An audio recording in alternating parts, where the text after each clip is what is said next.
All right, folks. So I recorded a shop update yesterday and the day before and the day before, and I didn't upload any of them. So maybe I'll update this one if I uploaded it.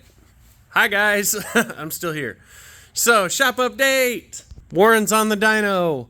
We have been working through it all day. Well, I have been. Dennis is working on getting his car back going. He did manage to make it up here yesterday, but his wife needed the car back. Making good power. The power band is freaking phenomenal. It is flat as a pancake. It's making 450 from freaking 6,800 all the way out until rev limiter. It is awesome little sucker. And it runs great, starts great. Everything's good so far. So, let's see. D-Spike started ticking, making some funny noises. I stopped. I'm going to check and see what all's going on. I'm wondering if it's an exhaust leak or what. But just because I want to make sure. Eric's bike. This bike is ready for the dyno.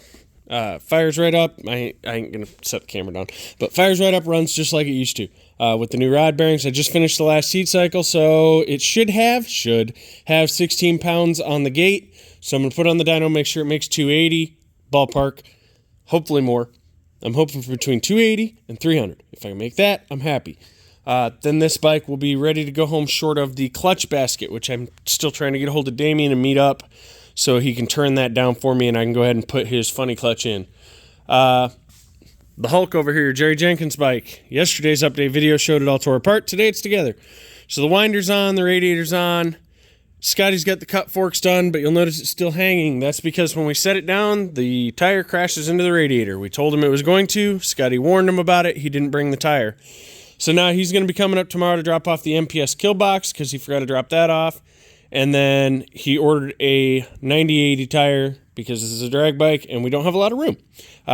It may have had enough room before, but with the winder, you lose clearance. You lose a lot of clearance because the tubes come way out and it's a voodoo is doo-doo piece of shit sidewinder. So there's that. Joe's bike. This was dropped off yesterday. He has an AMS 2000 on it. This is a Jay Stedman build. Stedman built and tuned, according to the Power Commander, tuned in 2018. He has 3 passes on this bike since he got it. Main reason for that, he's been waiting to find someone who can help him run the AMS 2000. He has no clue what he's doing. I gave him a rundown. He's gotten a lot more comfortable with how it works. So I just need to confirm that works. I did put it on the dyno, went to run it, runs like ass. A couple things to note on that. This bike was originally tuned in 2018 on C16. The injectors haven't been cleaned since then. It's made 3 passes since then. Injector's definitely coming out to get cleaned. So the tune may be phenomenal. I don't know yet. Also, it was tuned with a bigger gate spring than what it has. It has a 2-pound gate spring in it. So it's making less boost than it ever did. So those areas of the map were not touched. They were guesstimated. And looking at the map, they're very rich. So we'll go ahead and stick our noses in there. We may retune, we may not retune. I'm going to clean his injectors and see what happens from there. If I clean the injectors and it runs great, phenomenal. That's awesome. We can go straight to the track as soon as I confirm that it does hit dome targets. I'm just going to throw 5 on the dome, 10 on the dome. If it hits those 2 targets, pull it off the dyno, go to the track. That's all I need. From there, I can just build ramps. Let's spin it around again and start working over here. The 14 I have not touched yet. He has not come by to drop off any deposit money to figure out what we're going to do. I need half down, so I need at least $1,250 to start on this, otherwise it'll just continue to sit here. That one's in storage until he is able to come pick it up. He has paid storage for that. Gypsy, sitting here, armless. She has no legs. That is because she is going to be longer and stronger. She's also got a shock over there in the corner that he bought off Motorhead. So we're going to go ahead and put a longer arm on there and a good shock, and hopefully we can solve our wheelie situation, because it was short with a blown-out shock and some really bad bushings in this frame. He did wind up having to drill the frame to accept new sleeves, so we sleeved the frame so the bolt fits again, because it was sloppy. It had been bounced around for a while, and it had ovaled out those holes. So that is solved. Let's see. Chris Charles' bike. His brake lines should be here probably Monday or Tuesday. They're in the mail. He's got brand new Cormoto brake lines. He sent me the Brembo brakes. The brake pads should ship out Monday. And then the rotors should ship out Monday. Then I can go ahead and put brakes on this, because what good is a lot of go without any whoa? This bike does not stop. It sketches me out. It sketched me out when I went to test ride it. And after the test ride, when the brakes didn't work worth a shit, I told him I won't test ride it again until we get brakes on it. He understood completely that a real fast bike ain't worth a damn if it don't stop fast. So we're going to get some brakes on that. Disc Girl here, though we did not order a wastegate for, he ordered a diaphragm from Tile. Now, they sent a, what is it, GP something. It's the newer Tile gate diaphragm. It does not work. It is much, much thinner than this diaphragm. This is a tall hat diaphragm. Therefore, when you put the gate on here, the diaphragm on here, it sits way up here. It needs to sit down here. So, he's got to get the right one on the way. I think he's already ordered it. Barrett's bike, the oil pressure sender's here. I just got to put it on it. Brian's bike is next on the plate, along with a couple others. And then we have this girl. This is Jimmy's bike. This was just picked up from Jay Stedman. He had completed all the fabrication work, etc., etc., and he chose to bring it here for the electrical side of things. So I have to plumb boost control. I have to wire the bike pretty much from scratch. It's an MPS harness, so it's pretty much a from scratch wire. And then tune it, and it will be good to go. We're going to tune this on C16 up to mid to high 400s. Might push to 500. We'll see. We'll probably be running on the edge of the injectors by then. But this is a stock piston motor, so I got to be real safe with it. Motor is going together for that currently. Dennis needs to make another trip up here and grab the other engine case halves. And they're over there. He needs that tote, and we can go ahead and move forward with that.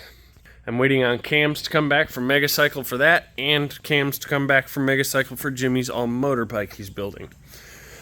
I got a GS 1150 motor here from Sonny. Still don't know a thing about that. He just asked me to bring it to the shop, said someone would be coming to get it. Ain't heard a thing. Don't know. Went to the SDBA banquet. They announced all the classes. My class wasn't announced. My information was never posted up, so I have a standing suspicion that I'm just going to back out of that, because this is a repeat of last year. Last year I paid for part of the sponsorship, paid it off there, and it was half season before I got any advertisements. So this year I kind of held off. I took money with me to the banquet to pay for that, but there was no advertisements again. So rather than spending the money and only getting a few months of advertising towards the end of the season and my class not posted, I'm probably just going to go ahead and yank it all out, because well, I'm not going to get my value for my money. Why would I do it? So that's where I'm at on that. A little perturbed on that. But another thing to talk about, and this is for all y'all that hung around, because that means you pay attention to what's going on, or you may be fans of him. Motorhead. Yamanoob is giving away his Turbo Hayabusa to a deserving builder who can bring it back to life better than it ever was. I can't think of a more deserving person on planet Earth than Dennis, Motorhead. He has been in this community for decades and decades. He was around long before the Hayabusa. He brought the Hayabusa to where it is. And he doesn't have a personal bike. I think it'd be an awesome option. He already has the Zoner Turbo. He already has everything to do this, so why not? Why not Motorhead?